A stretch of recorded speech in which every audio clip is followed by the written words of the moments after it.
We want to now check back in with Fox 11's Christina Gonzalez, who is live in the neighborhood. Good news is, looks pretty calm behind you right now.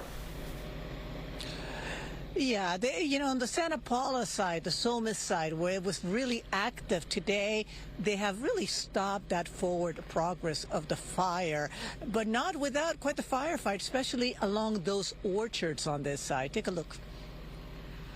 We've been trying to save as many avocado trees as possible. At the orchards off South Mountain Road, where the most active end of the mountain fire is burning towards Santa Paula and Fillmore. The fire there's in a tricky place. It's rugged, steep ground that only our finest firefighters can even access to work in there. So we've got aircraft working in there to pin it down. You got to be really worried at this point. Yeah.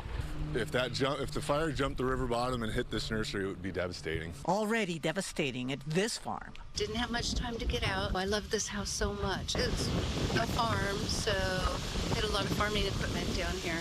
Everything's gone. It just all happened so fast with the 70-mile-an-hour winds, and it looks like another planet out here.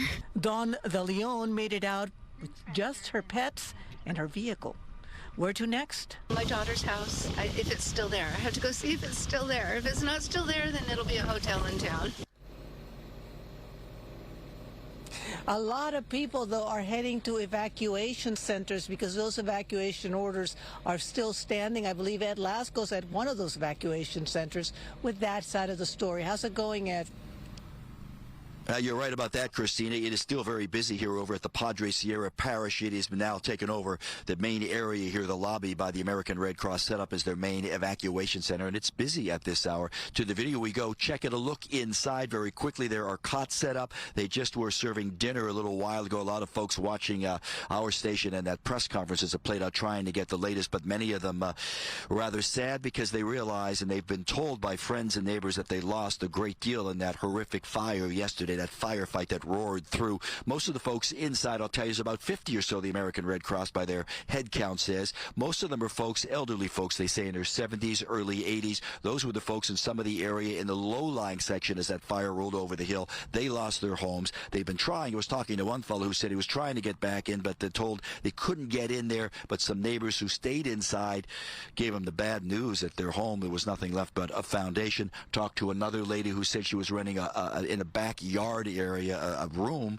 and she lost that room. The main house was standing, but her room where she was staying, where she was renting, she lost that. So she's really been using the American Red Cross and their facilities here, and that's really the story. They're helping out folks. The evacuation orders, as Christina pointed out, still in play. So a lot of these folks, again, elderly, they have some relatives. Some of the folks were saying they have some relatives who might be out of the area. They're trying to work out some things there, but most they're holding on to hope, but they're hurting as well because they're big homes, their life savings, as the one man said as he started to cry, that they've lost it.